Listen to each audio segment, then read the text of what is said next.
O Tempo News, segunda edição.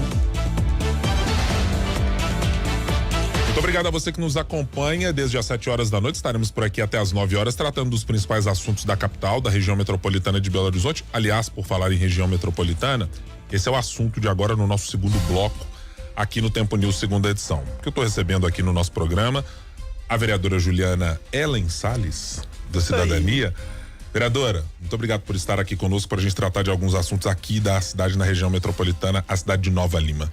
Obrigada, Guilherme. É um prazer estar aqui mais uma vez. Olha eu aqui outra vez, finalizando o ano com chave de ouro, aqui na rádio do jornal O Tempo, né, no Tempo News, para falar com os nossos ouvintes sobre a cidade que eu tanto amo, que é Nova Lima. O primeiro ponto que eu preciso perguntar é, para a chegada até a sede da FM O Tempo, foi pela MG30 e as condições foram boas? Quase que eu não chego, né, para nossa conversa aqui, porque quem tem que transitar pela obra de duplicação da MG030, sentido Belo Horizonte, sabe o caos que é, sobretudo nos horários de pico, né? Ali a gente tem uma obra que não acaba nunca, que se iniciou em 2020 e dura até hoje, sem previsões de término, né? E além desse trânsito da MG030, a gente sempre também fica parado ali próximo ao Vila da Serra. Passaram 3 anos aí da atual gestão e nenhuma alternativa viária de mobilidade urbana foi dada para aquele trecho de conurbação ali entre Belo Horizonte, né, que passa ali pelo bairro do Belvedere. Então aquilo ali é um problema gravíssimo para Nova Lima, que tem afetado, tem atrasado a vida do cidadão novalimense, dos moradores de Raposa e Riacima também, que precisam se deslocar diariamente para a capital mineira. Aquilo ali faz com que as pessoas percam oportunidades de emprego, tira da população acesso aos equipamentos públicos, né? Às oportunidades, acesso ao lazer, enfim, aquilo ali atrasa a vida de todo mundo e inclusive dificulta com que empresas venham para a sede de Nova Lima, porque quem vai empreender na sede se a gente tem um trânsito caótico, como vemos diariamente no Vila da Serra, e uma estrada que é a principal via de acesso para o município inacabada, né? Então a gente tem um problema que tem perpetuado aí por muitos anos e que precisa ser olhado com mais carinho. E que há dificuldades, inclusive, judiciais para que, tanto do ponto de vista de informações a respeito de possibilidade de conclusão da obra, quanto de alternativas. Mas eu quero tocar, inclusive, nas alternativas. O que é possível fazer, na sua avaliação, do ponto de vista da participação da Prefeitura Municipal e da participação, evidentemente, do governo de Minas, a quem interessa, e talvez até das prefeituras que estão ali no entorno. Uma alternativa que já foi apresentada tinha a ver com uma melhoria da outra estrada que dá acesso para Nova Lima e que o governo de Minas levou à frente como uma ideia possível de ser executada e com o prefeito também da cidade dessa maneira. Mas ela é viável na sua avaliação? Eu não vejo aquilo como uma alternativa para quem quer chegar ao centro de Belo Horizonte, a Savassi, porque é um percurso muito mais longo, né? Porque ali você vai ter que passar por outro município para chegar em Belo Horizonte, que é o município de Sabará, que é a chamada Estrada Velha, que ficou por muitos anos ali sem asfalto. Então o governo municipal vem divulgando essa obra como uma alternativa viária para quem quer chegar a Belo Horizonte, mas eu não vejo aquilo como a principal, não deveria ser o foco central. E se tornou como talvez uma medida de uma cortina de fumaça e que teria ali o apoio, inclusive do governo do estado, e que surpreendentemente, recentemente, informou a prefeitura de Nova Lima e informou a prefeitura de Sabará que não daria conta de cumprir com o que foi prometido, que era de participar financeiramente, né, garantindo a conclusão dessa obra. Então o governador Zema tirou o seu cavalinho da chuva, falou que não dá conta. O prefeito de Nova Lima teve que apresentar um projeto de lei para a Câmara Municipal solicitando autorização para concluir essa obra, inclusive no território de outro município, que é o de Sabará. Ou seja, Nova Lima deve estar esbanjando dinheiro a ponto de, inclusive, bancar a obra em outro município, né? Minha pergunta vai exatamente aí. Do ponto de vista de lei orçamentária e do acompanhamento que a senhora e outros vereadores fazem, a Caixa para a Prefeitura dar conta de uma obra dessa monta? Nova Lima é uma cidade muito próspera, uma cidade muito rica, né? Ali a gente está falando de um orçamento que ultrapassa 1 bilhão. Inclusive, para 2024, o orçamento está em mais de 1 bilhão e 200 milhões. Então Nova Lima jorra dinheiro, mas gasta o dinheiro muito mal gasto, né? A gente vê, por exemplo, esbanjando dinheiro com festas, com shows de cantores nacionais, com iluminação de Natal que ultrapassa o valor de 4 milhões de reais, mas não se gasta com políticas de mobilidade urbana que vão impactar na vida do cidadão. Então, assim, vai dar conta de pagar, mas eu acho que é uma irresponsabilidade do governo do estado, sabe? Jogar a conta para o município mais rico ter que bancar uma obra que é de responsabilidade do estado. Então, uma coisa que eu lamentei muito de ter que votar na Câmara Municipal. Não achei que foi uma vitória para o município. Eu achei que foi uma pouca vergonha do governo do estado jogar essa bomba no colo do município de Nova Lima. E não sendo uma alternativa à Estrada Velha, que lhe parece ser o caminho? É que as obras da MG30 sejam concluídas, porque evidentemente que esse é o caminho para o qual todos olhamos, afinal de contas tem algo acontecendo por lá. Mas tem algum tipo de alternativa acessória a isso, para dizer, Nova Lima pode crescer por outro lado, Nova Lima tem outra saída, tem alternativas de mobilidade pensadas, seja pela Câmara, seja pela Prefeitura, que podem dar conta do problema? Existem alternativas viárias. Apesar de que, como arquiteto e urbanista, eu não acho que essa é a única solução, porque a gente sabe que quanto mais a gente abre estradas nos municípios, mais carros a gente vai ver transitando nessas vias, né? Porque é uma forma de incentivar o transporte individual, né? O que a gente precisa fazer paralelo a essas alternativas viárias que são necessárias, sobretudo para desafogar o trânsito ali do Vila da Serra, é também investir em transporte público de qualidade.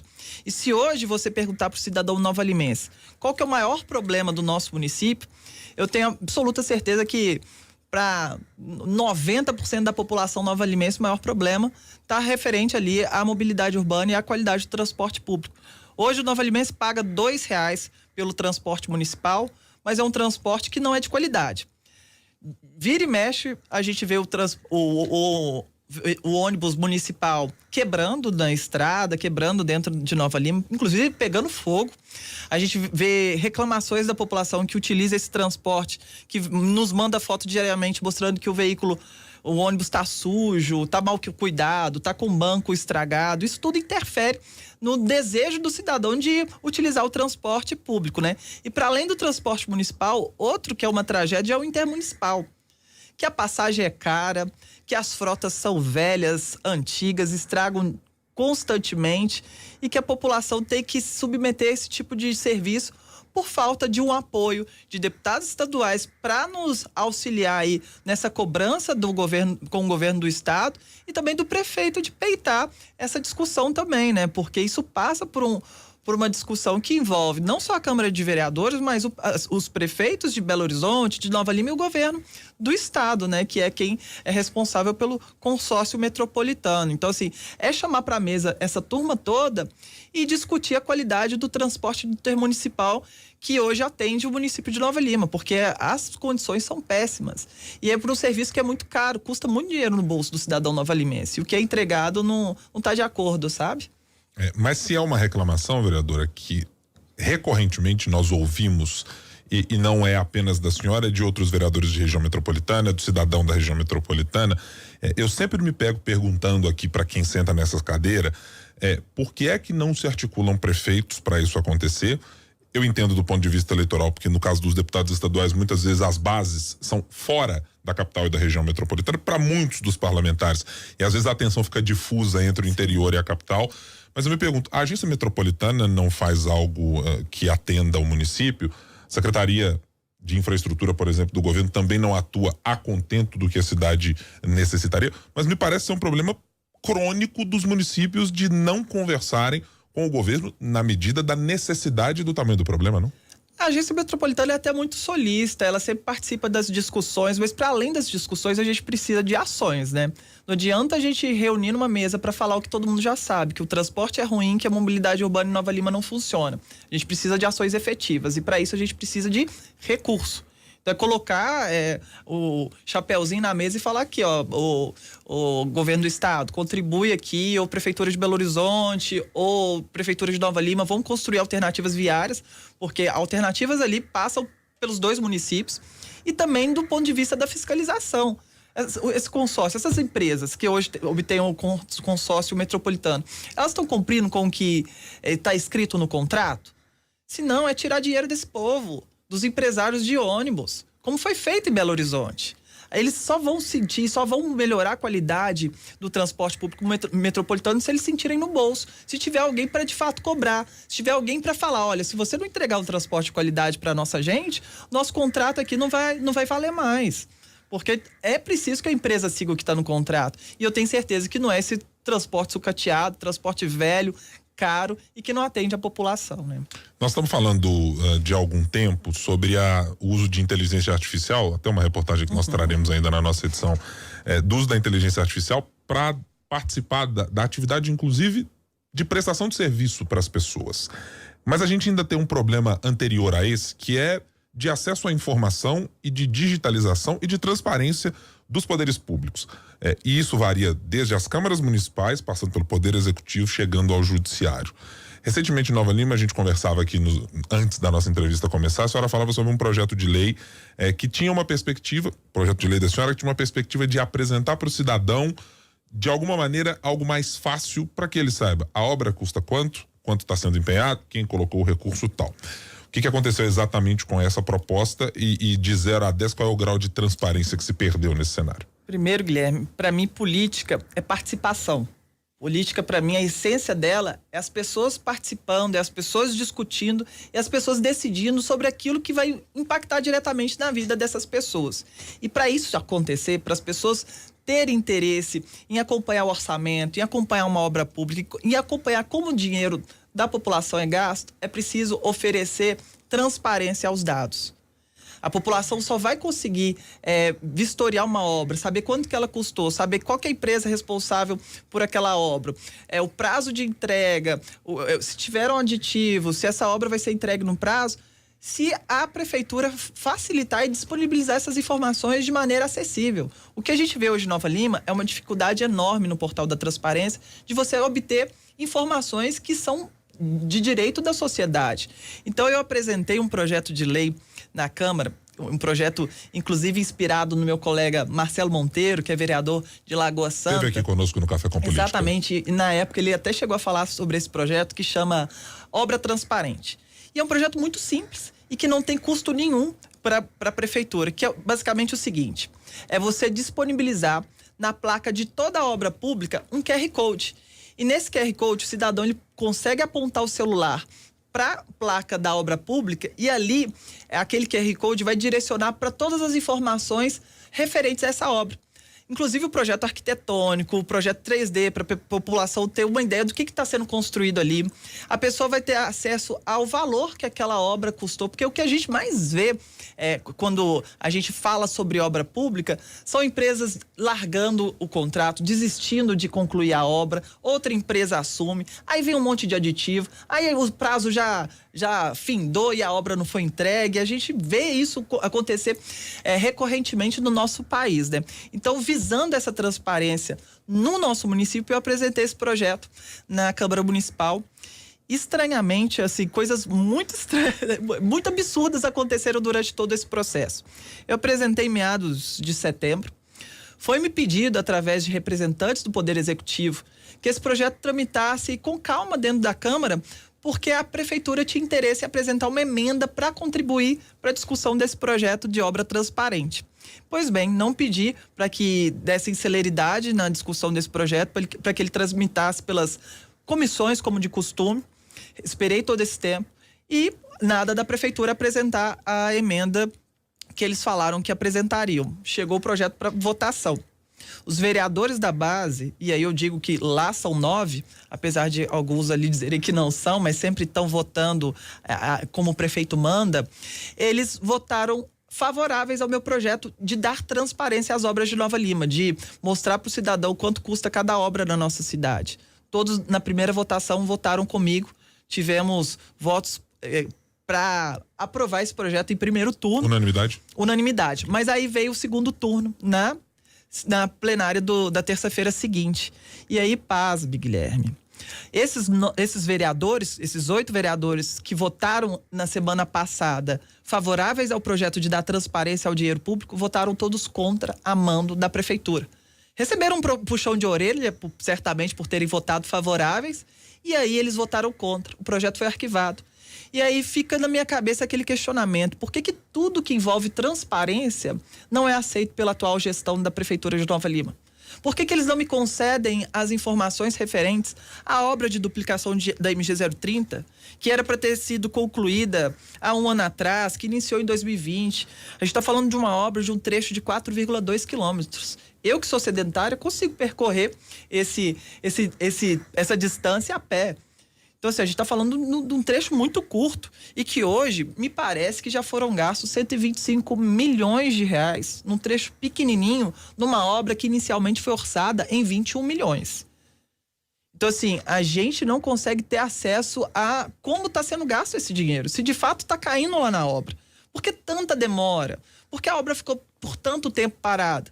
Se a gente tivesse esse QR Code, a gente saberia como se deu os trâmites, né, dessa obra que está atrapalhando a vida de tanta gente. Só que os vereadores da base votaram contra a mando da prefeitura. Por qual motivo, vereadora, na avaliação da senhora? Olha, eu não sei dizer, mas assim, tudo que falta transparência faz a gente pensar que tem caroço nesse angu. Porque transparência é algo que tem que andar junto com a administração pública, com a gestão pública. É a base, né, de quem quer gerir algo público, de quem quer estar à frente de uma prefeitura ou então representando a população como um vereador. Meu mandato, inclusive, é um dos mais transparentes da história da Câmara de Nova Lima. A gente economiza dinheiro e esse dinheiro a gente destina para a Secretaria de Habitação implementar em obras de políticas públicas habitacionais. Quando a gente vê que uma prefeitura e os seus vereadores votam contra o projeto que facilita a transparência e facilita o acesso do cidadão a essas informações, a gente pensa assim: será que eles têm algo a esconder? Por que não querem mostrar algo que é de direito da população de saber? Por que essas informações não constam no portal da transparência? Porque às vezes elas constam e são retiradas. Então, assim, tem muita coisa nebulosa nesse processo que envolve a obra pública em Nova Lima. Como a prefeitura disse que apresentaria uma emenda, nas palavras da senhora acha que a paternidade da proposta gostaria a prefeitura que fosse dela? Não acho, porque assim, teve tempo para já apresentar, ou nem precisaria apresentar se ela exercesse o seu papel de gestão transparente. Se eu cheguei ao ponto de ter que apresentar um processo para contribuir para a transparência de uma administração pública, é porque está faltando transparência. Se não tivesse faltando, esse projeto não seria necessário. Mas ele é necessário e eu vou apresentar ele de novo, porque eu sou brasileiro e não desisto nunca, né? A gente tem que lutar pela transparência, sabe? Porque quando não tem transparência, a gente vê que é um caminho maravilhoso para quem quer fazer coisa errada, para quem é corrupto. A gente teve acesso, eu já disse isso, eu acho aqui, aí fizemos uma denúncia ao Ministério Público na época, que concordou com a denúncia, de que os tablets que Nova Lima adquiriu para serem distribuídos na Secretaria de Educação e para os alunos de Nova Lima estavam com preço muito acima do mercado. Fizemos a denúncia e o Tribunal de Contas identificou um possível superfaturamento de mais de 6 milhões de reais. Então, se não tem transparência, a gente aciona os poderes que estão parceiros para nos ajudarem a ter acesso às informações. Nesse caso, foi identificado essa possibilidade de superfaturamento. A gente já também fez denúncia referente aí à obra de duplicação da MG 030. MP já entendeu que tem caroço desse angu, sim. A prefeitura recorreu, não me dando acesso, não querendo que eu tenha acesso a essas documentações. Estou na briga judicial contra a prefeitura para ter acesso a documento que é público. Olha a que ponto chegamos. Uma vereadora precisar entrar na justiça para ter direito a acessar informações que são públicas referentes a uma obra que hoje custa mais de 125 milhões de reais. Isso é um absurdo. Se eu tenho dificuldade, quanto vereadora, que é paga pelo cidadão para fiscalizar o Poder Executivo, o que dirá o cidadão comum?